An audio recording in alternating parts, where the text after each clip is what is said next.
entre la glándula suprarrenal y el riñón existe una membrana que se llama la membrana interreno suprarrenal. Ahora, ambas van a estar formadas por una corteza y por una médula. La corteza representa el mayor porcentaje y esta va a su vez a presentar tres capas o tres zonas. En cambio la médula, que solamente es una estructura. Pero todas ellas van a formar en este caso hormonas. Acá estaba la hoja que te hablaba, ¿no? Que deriva de las dos fascias renales, la de Stoll, que es la fascia anterior, y la de Zuckerman, que es la fascia posterior.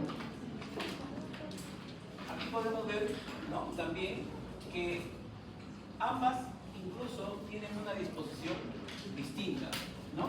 Eso se ve cuando se ven las proyecciones, en este caso renales.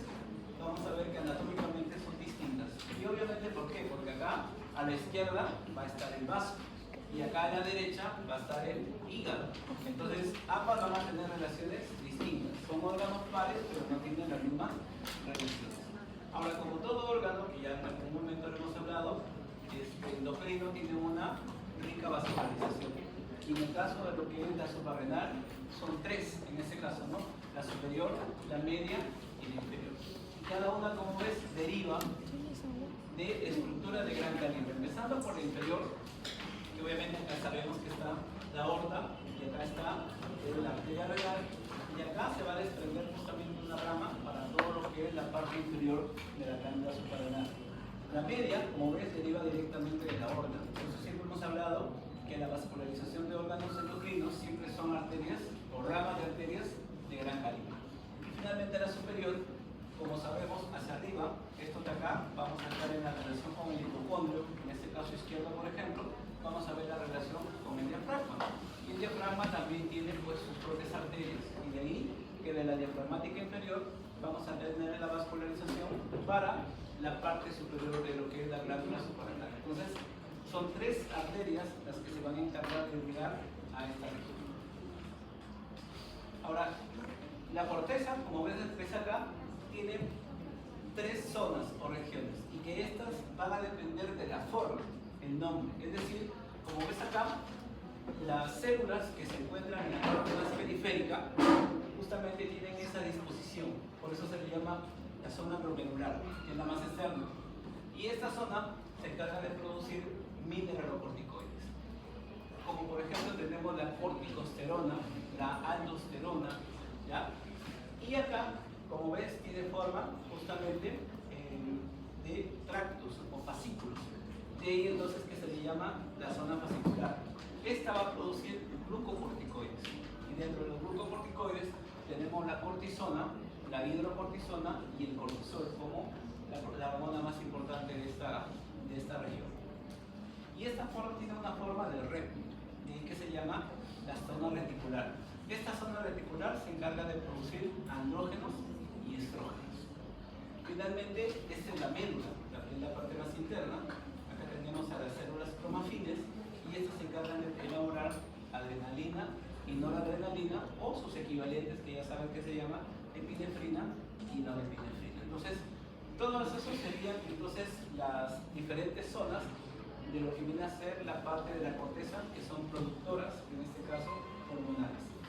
Ahora, las hormonas de la corteza derivan del colesterol, por eso se les llama en conjunto hormonas esteroideas, ¿no? Y ya en la clase pasada habíamos hablado cómo es que se inicia todo este mecanismo.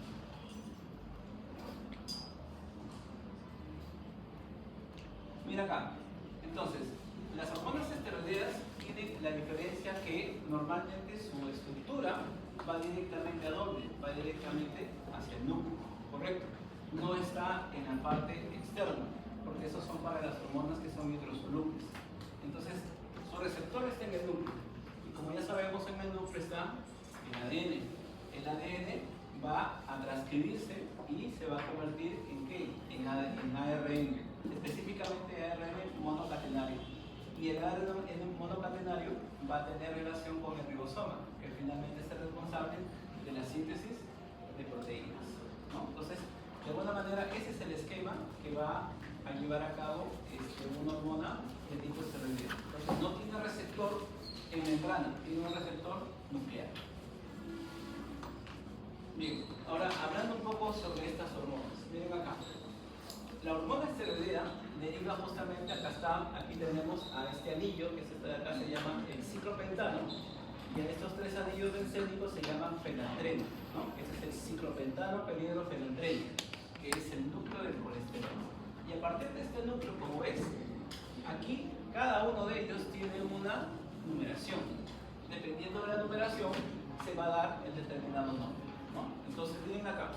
Aquí vamos a encontrar que los esteroides, ¿no?, de 19 carbonos, como ves acá, tienen una actividad androgénica, ¿correcto?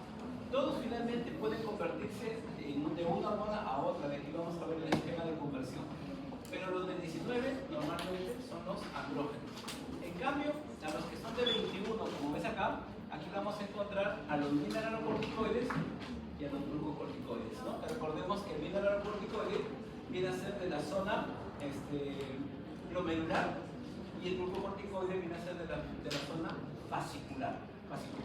Y obviamente el andrógeno sería de la zona reticular, ¿correcto? De manera reticular. Entonces vamos a ir viendo cómo es que cada uno de ellos va a empezar a transformarse de una hormona en otra. Ya, ese es el cuadro más importante de la clase. Miren acá, para explicarlo. Aquí tenemos como punto de partida el colesterol. Ahora, el colesterol, escúchame bien, para que pueda llevar a cabo toda esa transformación que ves ahí, tiene que tener obviamente el influjo de otra hormona que viene a ser en este caso la ACTH. Como ya sabemos, la ACTH es una hormona oficial y que esta, como ya sabemos, actúa sobre la corteza.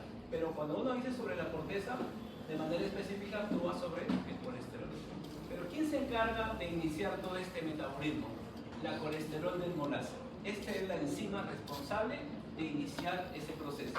Y la primera prehormona que se va a formar viene a ser la pregnenolona. Esto no hay que olvidarnos, porque este es el punto de partida. O sea, el colesterol es un sustrato, es una biomolécula. Pero esta, por acción de la colesterol desmolasa, se está transformando en pregnenolona. Y aquí vamos a ver que, de acuerdo a las flechas, vamos a ver la acción de las enzimas. Si nos vamos hacia abajo, ¿sí?, o si nos vamos hacia la derecha. Si nos vamos hacia la derecha, como es acá, la pregnenolona, ¿ya?, se va a convertir en 17-hidroxipregnenolona por la acción de la 17-alfa hidroxilasa. Su mismo nombre lo está mencionando. Va a incorporar un radical OH en la posición 17. Entonces, de ser pregnenolona se está transformando en la 17-hidroxipregnenolona. Y luego esta 17-hidroxipregnenolona se va a convertir en la DHEA, esta sigla, que se llama dehidroepiandrosterona. Que esta de acá, por si acaso, viene a ser un andrógeno. ¿Ya? Cuando uno dice andrógenos, de manera general, hay diferentes tipos de andrógenos. Uno de ellos, la dehidroepiandrosterona. Entonces, ¿cómo es que se forma? Por la acción de la 17,20 linasa. Esta es otra enzima que está actuando, ¿no?, por esta forma intermedia y lo va a transformar en dehidroepiandrosterona. Entonces ya tenemos acá la primera hormona formada a partir de lo que es la pregnenolona. Pregnenolona, recuerda que este es el principal sustrato, y termina en dehidroepiandrosterona. Pero para que eso ocurra, ha tenido que tener la acción de dos enzimas, ¿correcto? Bien, ahora, esta dehidroepiandrosterona, miren acá, si queremos bajar, lo que está en azul, acá en celeste, es la hormona que ya tiene una acción, o sea, que ya tiene una acción específica. Las otras, por su forma, no tienen receptores todavía, porque no, en este caso no tiene su forma definitiva. Pero esta ya tiene forma definitiva y esa ya puede actuar. Pero esta dehidroepiandrosterona, que es un andrógeno, puede transformarse en el otro andrógeno, la androstenediona. ¿Y cómo lo hace? Mira la flecha. Aquí ha intervenido otra enzima, la 3-beta hidroxisteroide deshidrogenasa. Es la otra enzima que ingresa para poder, en este caso, metabolizarla y transformarla en androstenediona. Entonces, ese es el otro mecanismo de formación ya de los dos andrógenos. Entonces, estos nombrecitos, por favor, hay que identificarlos. Son los dos tipos de andrógenos formados por la corteza suprarrenal. Pero ¿qué pasa si tomamos nuevamente la pregnenolona y vamos en este caso hacia abajo? Si vamos hacia abajo, como ves acá, van a actuar ¿qué? Tres enzimas. En este caso, la pregnenolona se puede transformar en progesterona. Alguien dirá, pero la progesterona no es femenina y todo eso. O sea, escúchenme, son en este caso hormonas que se van a empezar a metabolizar. O sea, acá es una forma intermedia, la progesterona, que obviamente en la mujer sí tiene una acción específica porque el cuerpo lúteo, que se encuentra a nivel ovárico, sí lo hace, ¿no? Ya no hace, digamos, por ausencia de ciertas enzimas, tiene esa forma y tiene ese mecanismo de acción. Entonces, para transformar pregnenolona en progesterona, ya habíamos hablado, necesitamos la acción de la enzima del beta hidroxisteroide deshidrogenasa. Pero para que esta progesterona se siga metabolizando, se va a convertir en 11 desoxicorticosterona, necesita de lo que es la 21 beta hidroxilasa, que es la otra enzima intermedia. Y finalmente, esta 11 desoxicorticosterona se va a transformar en corticosterona. Esto de acá, doctor, ¿qué es? La corticosterona ya es un glucocorticoide. Recuerdan que estos eran andrógenos, pero este es un glucocorticoide, ¿correcto? Y acá actuó la 11 beta hidroxilasa. Entonces, este glucocorticoide, recuerden que el concepto de glucocorticoide se refiere a aquellas hormonas que van a actuar sobre el metabolismo de los carbohidratos para aumentar los niveles de glucosa. O sea, son hiperglucemiantes, ¿correcto? Claro que el más importante de todos es el cortisol. Pero como ves acá, ya formamos una forma de un glucocorticoide, la corticosterona. Ahora, si desde la pregnenolona, nos vamos ahora sí, habíamos dicho que la pregnenolona se formaba o se convertía en 17 hidroxipregnenolona por acción de la 11 alfa hidroxilasa. Sin embargo, esta puede tomar dos caminos. Continúa, ¿no?, hasta formar un andrógeno o puede bajar. Y si baja en este mecanismo, las tres enzimas anteriores van a empezar a metabolizar la hidroxipregnenolona y convertirla finalmente en cortisol. ¿Qué es el cortisol? Otro glucocorticoide. Entonces, escúchame bien, estamos aquí ante el mecanismo de formación de andrógenos y estrógenos. Esta es la zona reticular. Glucocorticoides, zona fascicular. Pero lo que no tenemos acá, ¿qué es? Aldosterona. Lo que quiere decir entonces que la aldosterona debe tener una enzima particular para que se pueda metabolizar, ¿correcto? Entonces, por eso es que no aparece acá. Finalmente, esta androstenediona te dije que era un tipo de andrógeno, ¿no? Igual que la de androsterona. Pero como ves, esta se puede convertir en testosterona o se puede convertir en estradiol. Testosterona para el varón. ¿Y qué es el estradiol, doctor? El estradiol es un tipo de estrógeno. Hay tres tipos de estrógeno: el estriol, el estradiol, ¿ya?, y la estrona. Esos tres vienen a ser tipos de estrógenos. Pero acá normalmente uno habla siempre de andrógenos, más que estrógenos, ¿no? Estrógenos, como ves, dependiendo de las necesidades que pueda generarse. Pero nos quedamos nuevamente con la duda: ¿por qué no aparece aldosterona? Entonces la aldosterona viene a ser un punto aparte de este metabolismo para poder entenderlo. Entonces, seguimos. Mira acá. Entonces, de acuerdo a lo que habíamos visto, vamos viendo este resumen, habíamos visto que el colesterol se va a metabolizar por acción de ¿quién? De la ACTH. Y ya sabemos que la ACTH es una hormona hipofisiaria. Sin embargo, ahora vemos otra que viene a ser la angiotensina 2. La angiotensina 2 se ha formado, escúchame acá, por un mecanismo a nivel, vamos un poco a explicar eso de acá. Mira. Normalmente, cuando cae,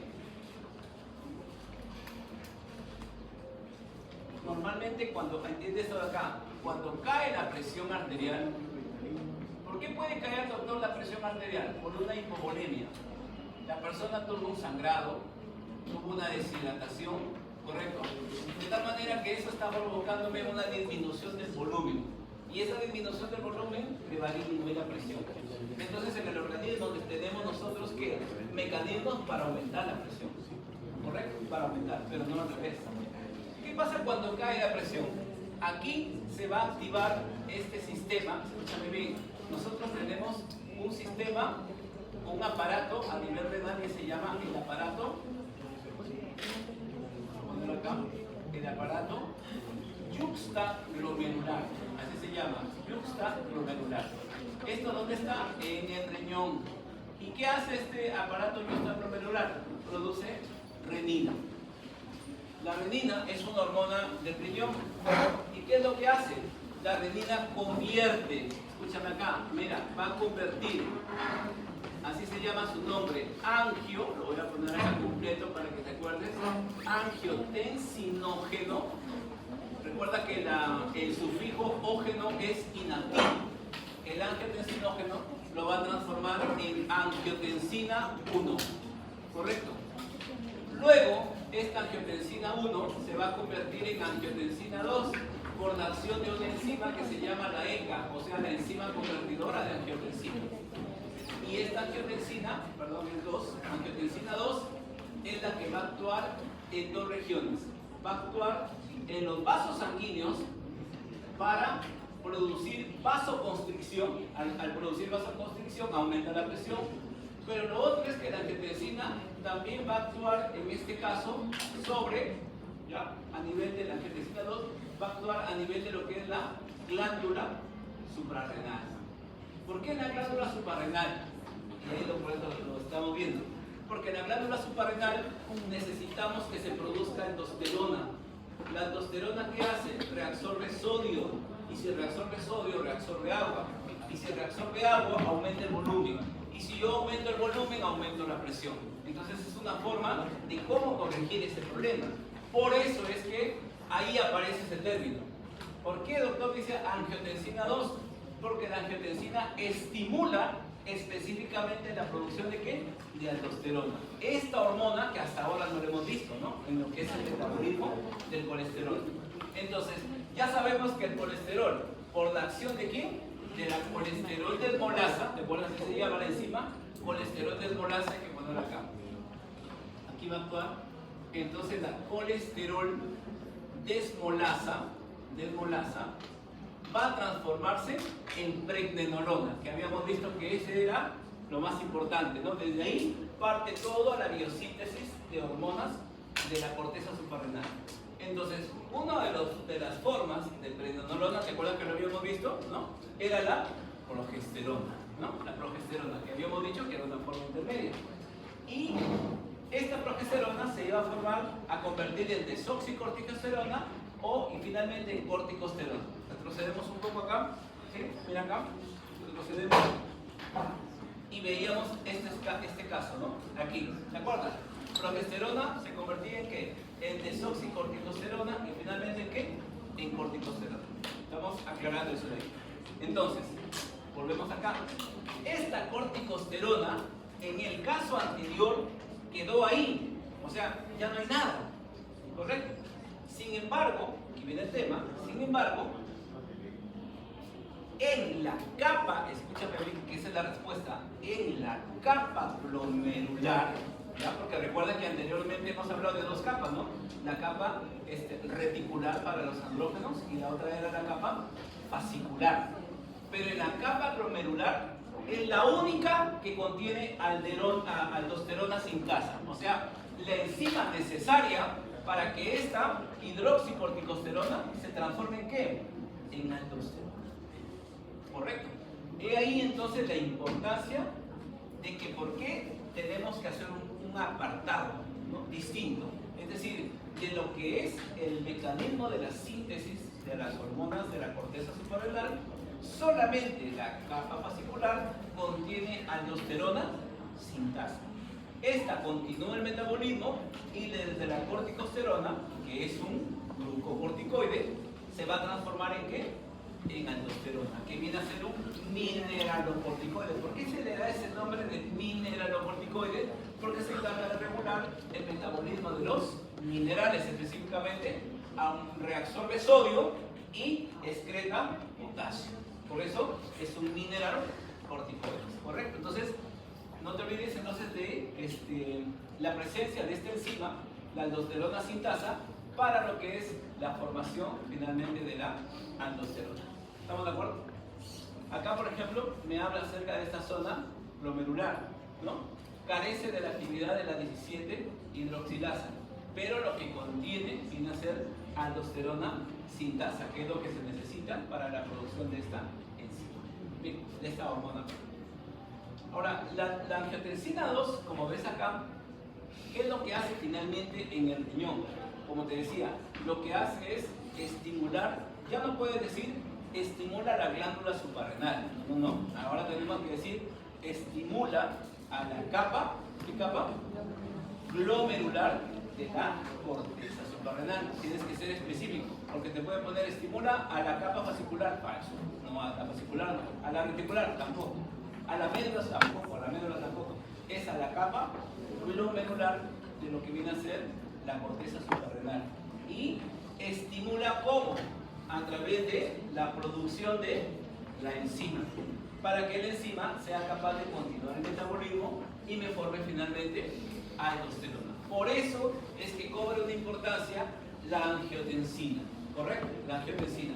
Es decir, en el proceso, la ACTH va a actuar ¿sobre quién? Sobre la colesterol desmonasa. ¿Por qué, doctor? Porque es esta enzima la que inicia el metabolismo del colesterol. Arriba, ACTH. Abajo va a actuar la angiotensina 2. No te olvides, ¿eh? La 2, no la 1. Ahora miren acá. ¿Qué pasa, como hemos visto hace un momento, qué pasa si las personas presentan deficiencia de alguna de las enzimas que hemos visto? Entonces acá pueden ver que se pueden presentar dos síndromes importantes, ¿no? El suprarrenogenital, y como ves acá, la presencia es que hay una masculinización. Es decir, como dice acá, si el feto es, en este caso femenino, va a empezar a tener características masculinas. Como por ejemplo que el clítoris, que ya sabemos que es la zona, el órgano copulador en la mujer, ¿no? Viene a ser en este caso la parte vaginal, pero en el tema embriológico, el clítoris es el análogo del pene, que obviamente es pequeñísimo. En cambio, si va a tener un síndrome suprarrenogenital, va a aumentar en este caso de tamaño, va a crecer. Entonces, va a tener en este caso características, no es que se vuelva un hombre, por si acaso, ¿no? Sino que va a tener genitales, en este caso, con cambios en el volumen y obviamente con apariencia, en este caso, masculina. Y el otro, que viene a ser la 17 alfa hidroxilasa, como ves acá, hay otra, la llamada hiperplasia suprarrenal. Es decir, en el primero, ¿qué es lo que teníamos? Déficit, no te olvides de esta palabra. Aquí hay una disminución, claro, porque al haber obviamente de mineralocorticoides y glucocorticoides, no se produce, ¿correcto? Entonces, no hay aldosterona, ¿no? Y tampoco va a haber en este caso cortisol o cortisona. Obviamente, estos de acá van a tener que tener suplementos para la mejora, en este caso hormonal. Pero mira acá, es al revés, acá tienes un exceso, ¿correcto? El exceso de mineralocorticoides también se le llama la enfermedad de Kohn, con doble N, C-O-N-N, la enfermedad de Kohn, y que justamente es por este exceso de mineralocorticoides. Entonces acá, como ves, vamos a encontrar a una persona hipertensa, claro, porque recordemos que acá va, en este caso, recuerda que la idea de la aldosterona era aumentar la presión, y obviamente al haber más sodio, ¿no? Más reabsorción, entonces vamos a encontrar un aumento de lo que viene a ser la presión arterial. Ahora, recordemos que la aldosterona, ¿qué es lo que hace? Normalmente reabsorbe sodio y elimina potasio. Si vamos a tener un exceso, se va a eliminar más potasio de lo normal, lo que indica entonces que hay una hipocalemia. Hipocalemia significa disminución de potasio en sangre, ¿correcto? Y obviamente habrá una alcalosis metabólica, es decir, hablamos de alcalosis metabólica cuando la persona pierde demasiado bicarbonato, pero además su pH de ser 7,4, porque acá se toma el pH sanguíneo, que ya sabemos que 7,4 está por encima de ese valor. Por eso se genera una alcalosis metabólica. ¿Y esto por qué se produce? Porque conforme reabsorbo sodio, recuerda, yo reabsorbo sodio, ¿qué elimino? Potasio. pero también se elimina hidrógeno. Y el hidrógeno, cuando tú quitas hidrógeno, el pH aumenta o disminuye. Aumenta. Recuerda, cuando una persona o cuando una sustancia es más ácida, su pH es menor. Pero si su pH es menor es porque tiene más hidrógenos, ¿correcto? Más hidrógenos. Un ejemplo, ¿cuánto sería el pH de la lejía? El pH de la lejía es 12, por ejemplo. ¿No es cierto? Profesor, es alto. Es correcto, correcto. Pero si hablamos del jugo de limón, su pH es 3. ¿Correcto? ¿Pero por qué tiene menos? El pH, recuerden que es una expresión logarítmica, no vayas a confundir. Entonces, mientras más hidrógenos tenga, tendrá menos pH. ¿Correcto? Menos pH. Y como en este caso que estamos diciendo, como pierde hidrógeno, estamos de acuerdo, pierde hidrógeno, en este caso, ¿ya? Va a tener en este caso un mayor pH porque ha perdido hidrógeno. Bien, ahora acá, como pueden ver, existe todo un mecanismo, ¿no? De lo siguiente, miren acá tienes a la ACTH. ¿Qué me habíamos dicho? Que la ACTH, ¿qué viene a ser? Una hormona, ¿correcto? ¿De dónde viene la ACTH? De la hipófisis. Pero recuerden que las hormonas hipofisiarias, escúchame bien, las hormonas hipofisiarias son hormonas hidrosolubles. Acá la liposoluble, ¿quién es? Aldosterona, cortisol, ¿correcto? Esas tienen, ¿dónde tiene su receptor? En el núcleo. Pero acá estamos hablando de la ACTH. Y la ACTH no es una hidrosoluble, no lo tiene en el núcleo. ¿Lo tiene dónde? En la membrana celular. Por eso tenemos acá la membrana. Este es el receptor, mira acá, de la ACTH. Y como habíamos dicho, este receptor está unido a una proteína, la proteína G. Así se llama.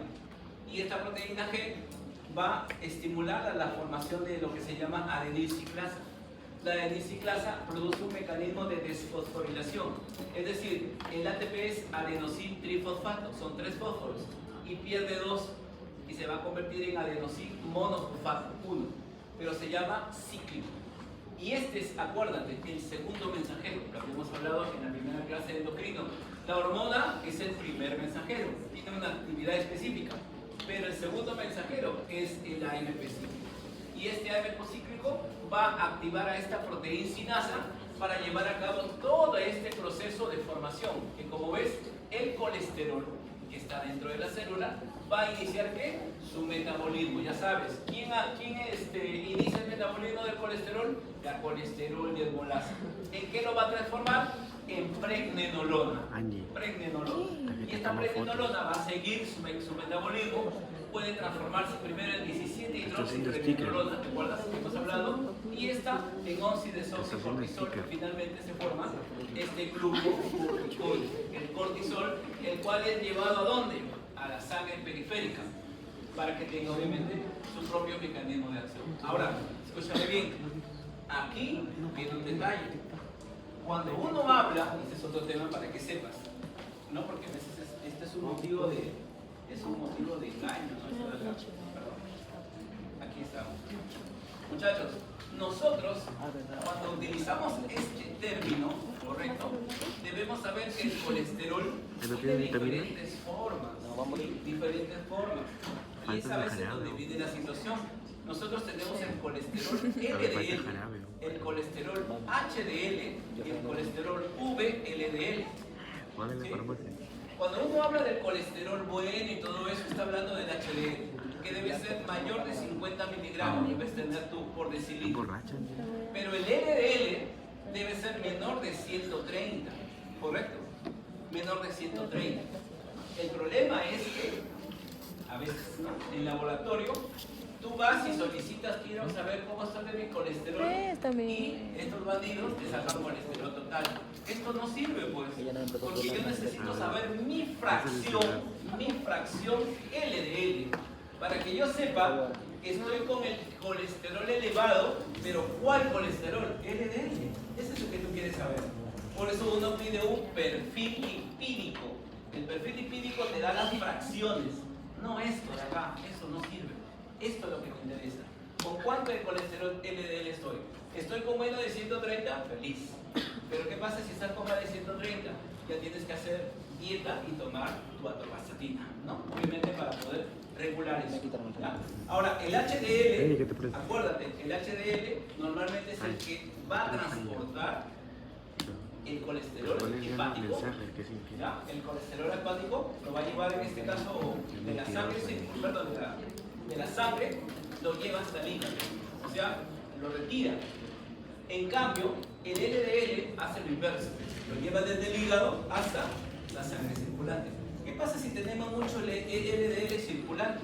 Lo que pasa es que este LDL circulante, debido a su peso molecular, puede depositarse en las paredes arteriales.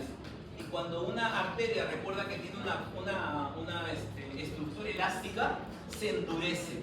Y el endurecimiento se conoce como esclerosis. Esclerosis es endurecimiento. Por eso uno habla de una arterioesclerosis. La arterioesclerosis es un proceso, ¿no?, en el cual ha habido un depósito crónico de este LDL, ¿correcto? De este LDL. De ahí el peligro del infarto, porque las arterias más afectadas son las arterias coronarias. Pero recuerda, la fracción que nos interesa, en el caso de que tú te sospeches, ¿no?, que con mareos, cuando a veces te echa la culpa todo el colesterol, pero sácate tu colesterol LDL, este es el que me interesa, no el total. Esa fracción no sirve, no sirve para este caso. Bien, entonces este que vemos acá es el proceso de cómo es que viene el estímulo, lo que es la ACTH, que es una hormona, vuelvo a decir, hidrosoluble, y que a través de su receptor, a través de la proteína G, va a transformar el ATP en AMP, y este AMP va a producir una proteína sinasa, la cual va a iniciar ¿qué? El metabolismo del colesterol. Primero, a través de la colesterol desmolasa en pregnenolona, luego se va a transformar en 17-hidroxipregnenolona, luego en la 11-desoxircortisol y finalmente el cortisol. Ahora, acá hablamos obviamente de todas las hormonas de la corteza. No es que una sea más importante, ¿no?, pero normalmente el cortisol de alguna manera es la que tiene más funciones. Ya perdiste. Bien, acá entonces vemos, observa acá, que la ACTH se forma en la hipófisis anterior. ¿Estamos de acuerdo? En la ley de hipófisis, ¿no? ¿Cómo se llaman las células que producen ACTH? Corticotropas. Estas son las que producen ACTH, y la ACTH actúa sobre la corteza, ya sabes, en este caso, a nivel de las diferentes capas. Ahora aquí están hablando específicamente del cortisol. El cortisol, como ves acá, puede estar en diferentes formas. En el plasma, como una cantidad pequeña, ahora unido a proteínas, ¿no?, o en los tejidos. Como ves, en todos ellos va a tener receptores, va a ejercer un mecanismo. Ahora, una cosa importante, nosotros consumimos algunas tabletas de medicamentos que tienen este tipo de características, ¿no? Cuando tú dices, por ejemplo, tú tomas dexametasona, en algún momento lo habrás utilizado. ¿Qué es la dexametasona? Es un corticoide, es decir, que tiene acción como el cortisol. De ahí que cuando vino el COVID, se demostró que el mecanismo del COVID-19 era un estado de hiperinflamación. Y al ser un estado de hiperinflamación, necesitamos antiinflamatorios. Y los mejores antiinflamatorios son los corticoides. Pero ¿cuál es el problema? Que si teníamos un diabético mal controlado, con una neumonía que comprometía obviamente su estado general, si tú le ponías dexametasona, probablemente iba a disminuir, escúchame bien, iba a disminuir la inflamación. Pero ¿cuál es el otro problema? Que le ibas a aumentar la glucosa. Porque obviamente ya sabemos que la función del cortisol es un hiperglucemiante, eleva. Entonces tenías esa duda, ¿no? Entonces, un diabético mal controlado es un gran problema para un manejo adecuado, ¿ya? Entonces, el corticoide, como ves, es hiperglucemiante. Por eso es que cuando una persona llega, por ejemplo, después de un traumatismo, ¿no?, se cayó, un accidente, una de las cosas para el manejo que tú tienes que hacer es justamente preguntarle si es diabético o no. ¿Por qué? Porque cuando hay un traumatismo, la DEXA va muy bien, cubre muy bien, pero si es diabético no le puedes poner. Entonces es una cosa importante al momento de ver la DEXA. Antes de colocar DEXA, preguntar si es diabético. El otro tema, ¿cuál es? Que esto de acá es inmunosupresor. Sí, Una persona que está tomando constantemente corticoides, sus defensas, es un inmunosupresor. Lamentablemente ese es un problema. Y el diabético, entonces ahora que entiendes, el diabético de por sí es un paciente inmunodeprimido, ¿correcto? Pero obviamente un diabético que mal controlado. ¿Ya? Entonces para que veas entonces cómo la fisiología entra a explicar, ¿no?, las características o la patología de estos pacientes, en este caso diabéticos. ¿Ya? Bien. Y como ves acá, esas vienen a ser las proteínas a las cuales se une el cortisol para ser transportado, ¿no? La transcortina, su mismo nombre lo dice, y la albúmina. Recuerden que la albúmina no solamente transporta cortisol, sino que se le puede considerar como una hormona transportadora de cualquier tipo de hormonas. Y acá, mira acá. La aldosterona, como ves acá, su metabolismo es a nivel hepático, ¿no? Entonces existen justamente estas sustancias, los llamados glucurónicos, que son los que van a encargarse de metabolizarla y van a transformarla en aldosterona libre. Y lo hacen a través justamente de una ruptura, ¿no?, que es ese mecanismo que se llama hidrólisis. Normalmente se va a liberar en orina, lo mismo que en el caso de los andrógenos, ¿no?, que tienen una excreción urinaria, ¿no?, mayormente en varones, por supuesto, ¿no? Y en el caso del varón, como ves acá, un tercio de esos esteroides que se van a eliminar son de origen testicular y 2/3 son de origen suprarrenal. Para entender entonces, que si bien es cierto, el testículo es la gónada por excelencia que produce testosterona, ¿estamos de acuerdo? Nos produce testosterona. Sin embargo, en cuanto a la cantidad, quien produce mayor cantidad es la suprarrenal. Pero hemos visto que la suprarrenal no produce directamente testosterona, que produce andrógenos. Y que estos andrógenos podrían ¿qué?, transformarse en ¿qué? En testosterona, ¿correcto? Podrían. Obviamente ya sabes que hay un metabolismo corto para transformarse. ¿Ya?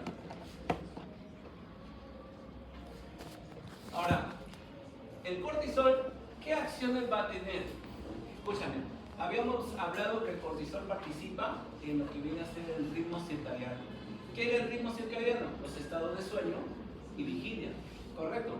En la parte nerviosa habíamos visto que ahí participa la sustancia reticular, que está donde, en la protuberancia, también participa el hipotálamo, ¿te acuerdas? También participa ahí. Pero, digamos, ellos son las regiones nerviosas encargadas de regular, pero lo hacen a través de. Es gracias a este cortisol. Porque acuérdense, el cortisol se encarga de elevar la glucosa. Entonces, cuando tú despiertas, es porque ya se activó el colesterol y cortisol. Y este cortisol lo que hace es aumentar los niveles de glucosa. Aún estando en ayunas, porque obviamente estás en ayunas, tu glucosa se dispara por acción, en este caso, del cortisol. Y la va a mantener en una meseta independiente de lo que viene a ser la ingesta de los alimentos, porque tus alimentos primero son absorbidos y son llevados hacia el hígado, ¿correcto? Son llevados hacia el hígado, donde se va a almacenar en forma de glucógeno, ¿correcto? Y a partir de él va a formarse la glucosa, en este caso libre. Pero el cortisol participa en ese mecanismo, ¿ya? Es una sustancia antiinflamatoria, ¿no? Antiinflamatoria. Entonces lo que hace es regular el mecanismo de algunos ácidos grasos, ¿no? Algunos ácidos grasos que nosotros tenemos en el cuerpo, el ácido linoleico, el ácido linolénico, el ácido araquidónico, son ácidos que a partir de estos ácidos se forman los diferentes mediadores inflamatorios, como por ejemplo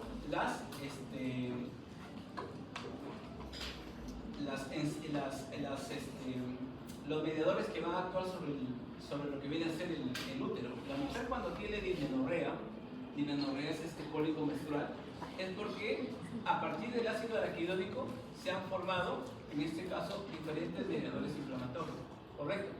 Por eso es que los productos que ustedes ingieren, Anaflex, Bonsa, ¿no?, todas esas marcas que ustedes consumen, tienen corticoides. Y estos corticoides justamente lo que hacen es bloquear la vía del ácido araquidónico para no formar, en este caso, estos mediadores inflamatorios. ¿Cómo se llaman estos mediadores inflamatorios que producen en la mujer? Producen la dismenorrea, eso se llaman prostaglandinas. ¿Ya? Así se llaman. Las prostaglandinas son las sustancias formadas a partir del ácido araquidónico que se encargan justamente de generar este mecanismo inflamatorio. ¿Ya? Pero, como te decía, el cortisol tiene una acción de bloquear ese eje. Hay diferentes mediadores inflamatorios. ¿Ya? No es el único el cortisol, como te decía, hay varios glucocorticoides. ¿Ya? Hay varios glucocorticoides. Ahora acá, Cushing. Hablamos de Cushing justamente cuando hay una elevación del cortisol. Este cortisol, como ves acá, cuando se dispara, ¿ya?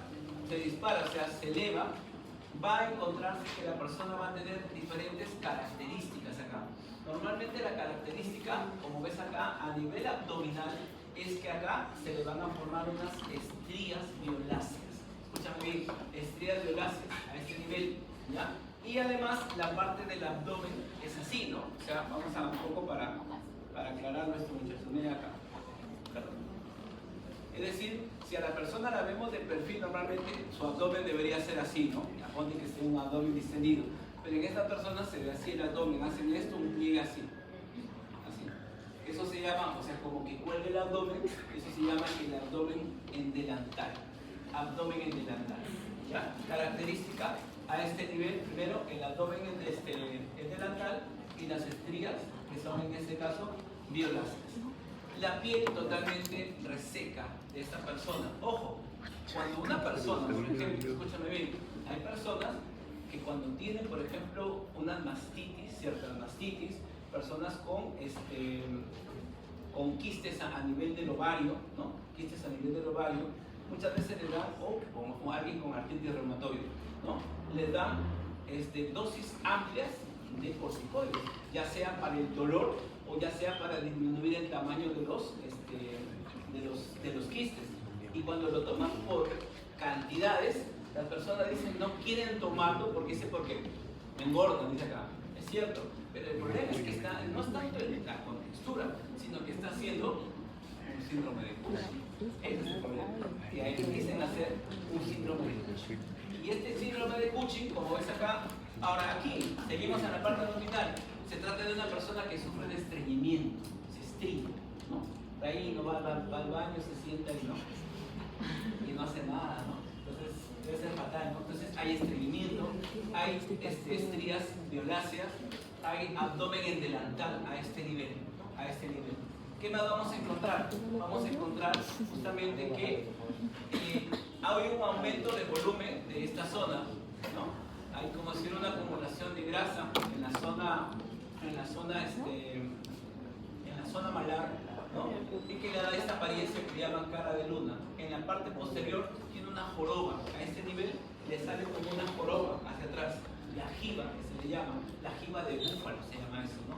Jiba de búfalo que va a tener, ¿no? Y por supuesto vamos a ver entonces que va a tener la persona, va a tener cicatrices permanentes si es que de repente ha tenido algún traumatismo y se ha golpeado y no encontramos una adecuada cicatrización, ¿no? Entonces, todo esto hablamos justamente del síndrome de Cushing. Y la particularidad, ¿cuál va a ser? En un caso clínico, que encontremos niveles elevados de cortisol. Niveles elevados de cortisol. Ahora, esta persona, ¿cómo tendrá su glucosa? Elevada, por supuesto, ¿no? Ahora, ¿alguien dirá, podrá ser una diabetes? Bueno, es un poco complicado porque normalmente recuerden que la diabetes se produce porque hay una pobre respuesta a la insulina o hay una ausencia en la producción de insulina. El problema no es la insulina en él, el problema es que tiene niveles elevados de glucosa, nada más, niveles de glucosa. O sea, lo que hace es que él tenga una hiperglucemia. Pero esta hiperglucemia resistente puede llevar a que su cuello cambie de color, se vuelva negro. O sea, es una acantosis. Y esa acantosis es sinónimo de que hay una resistencia a la insulina, ¿ya? Entonces, no es que haga exactamente una diabetes. Ahora, pero un diabético podrá hacer Cushing, claro. Un diabético hace Cushing siempre y cuando la persona, aparte de su diabetes, tenga, por ejemplo, artritis reumatoide. Es fatal, ¿no? Ahora, si bien es que alguien dirá, pero la artritis no es que se deforman las articulaciones de las manos y todo eso, es cierto, pero esa es la parte interna, el dolor. El gran problema es que cuando invade las rodillas, ¿no? Invade las rodillas y hay un aumento de peso, va a provocar justamente el dolor. La única manera de controlarlo sea obviamente con corticoides. Entonces ahí se ve que va a tener que tomar sus medicamentos, hacer un reajuste a su tratamiento antidiabético para poder tolerar, ¿no?, las dosis que va a tener que ingerir de corticoides para su otro problema que puede tener. Y acá finalmente lo que es el mecanismo de feedback. Como ya sabemos, miren acá, el hipotálamo es el encargado de formar hormonas liberadoras y hormonas inhibidoras. Ya sabes que la R, ¿qué significaba la R? Liberadora. Hormona liberadora de corticotropina, así se llama, la CRH, que vendría en el examen, ¿no es cierto? La CRH actúa directamente sobre la corteza suprarrenal. No actúa, pues primero actúa sobre la hipófisis. Y la hipófisis produce ACTH. Y la ACTH es la que actúa sobre la corteza, pero esta no actúa de manera directamente sobre la corteza, ¿no? Es el eje hipotálamo hipofisial. ¿Sí? Ahora, aquí esta hormona, en este caso la hormona liberadora, como ves acá, se va a estimular por diferentes mecanismos. Como ves acá, por un traumatismo por vías nociceptivas. Es decir, si una persona sufre un traumatismo, recuerde, ese traumatismo me va a generar ¿qué? Una inflamación del tejido afectado. Entonces, para proteger a ese tejido, porque recuerda que los agentes inflamatorios, cuando van, no lo hacen selectivamente, sino que actúan sobre todas las células y te pueden ocasionar un daño, ¿no?, interno.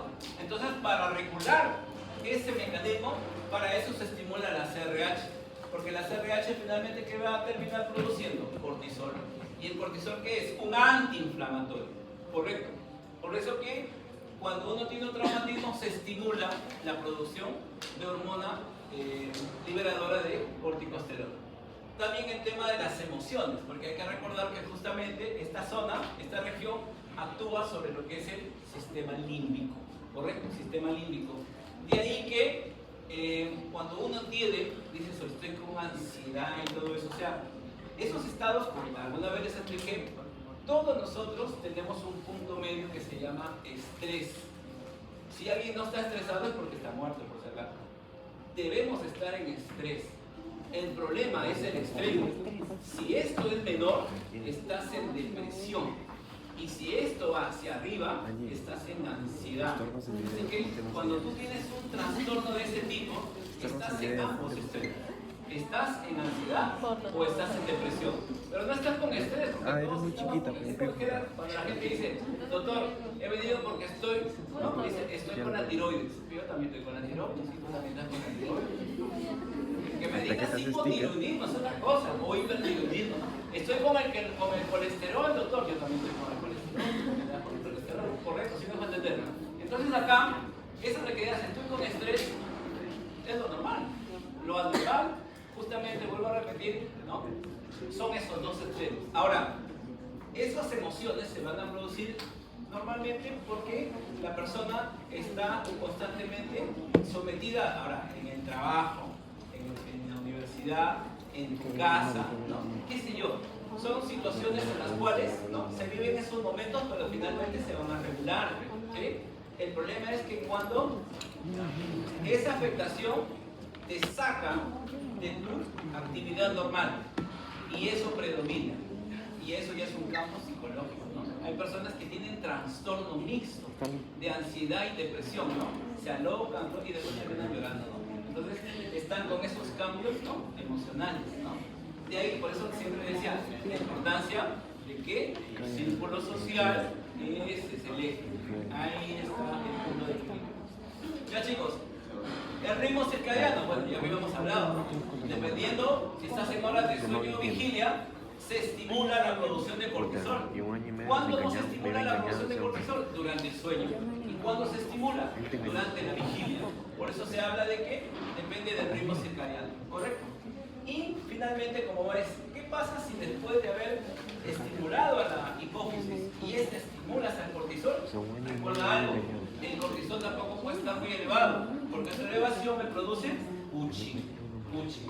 Ahora, ¿qué se hace? Se hace un feedback negativo. ¿A quién? A la hipófisis y al hipotálamo. ¿Ya? Oye, Al le he dicho hipotálamo. que tú le engañas con el entrenador. Ahora, en el caso, ahora, esto de acá, cuando ya lo habíamos hablado, ya habíamos mencionado cómo es que se secreta, ahora que este esquemita se ve mejor, la aldosterona. Habíamos dicho, el principal producto, ¿cuál era? La caída de la presión. Cuando cae la presión, ¿qué es lo que sucede? Se estimula al aparato yuxtaglomerular. ¿Dónde está el aparato yuxtaglomerular? En el riñón, a nivel de la nefrona. ¿Qué hace este aparato yuxtaglomerular? Produce ¿qué? Renina. ¿Qué hace la renina? Transforma el angiotensinógeno, que es del hígado, es un producto del hígado, y lo transforma en angiotensina 1. Cuando pasa por el pulmón, actúa la ECA, la enzima convertidora de angiotensina, para transformar la angiotensina 1 en angiotensina 2. La angiotensina 2 tiene dos mecanismos. ¿Va a ir a dónde? Va a ir al vaso sanguíneo para producir vasoconstricción. Y el otro mecanismo es que va a actuar sobre la corteza suprarrenal, ¿correcto? ¿Qué hace? Va a estimular a la aldosterona sintasa, ¿ya te acordaste? Y la aldosterona sintasa va a iniciar justamente o a completar el metabolismo que se había generado desde la pregnenolona para formar aldosterona. ¿Qué hace la aldosterona? La aldosterona lo que hace es reabsorbe sodio y excreta potasio. Ojo, espera. Recuerda que el sodio y el agua van juntos. Tú reabsorbes sodio, también reabsorbes agua. Por eso acá disminuye la excreción, o dicho de otra manera, aumenta la reabsorción. ¿Estamos de acuerdo? ¿Qué pasa entonces si tú jalas sodio y agua? Aumentas el volumen. Y al aumentar el volumen, ¿qué haces? Aumentas la presión arterial. ¿Estamos de acuerdo? Entonces ese es el mecanismo que va a tener la aldosterona, ¿correcto? No olvidaba en qué parte actúa la aldosterona, hemos dicho. Lo hace por si acaso en el túbulo contorneado distal. El túbulo contorneado distal de la nefrona es la zona en donde va a actuar la aldosterona. ¿Ya? Actúa la aldosterona. Bueno, esto de acá es el mismo mecanismo que ya hemos hablado. Y se acabó. La otra clase hacemos páncreas y reproductor.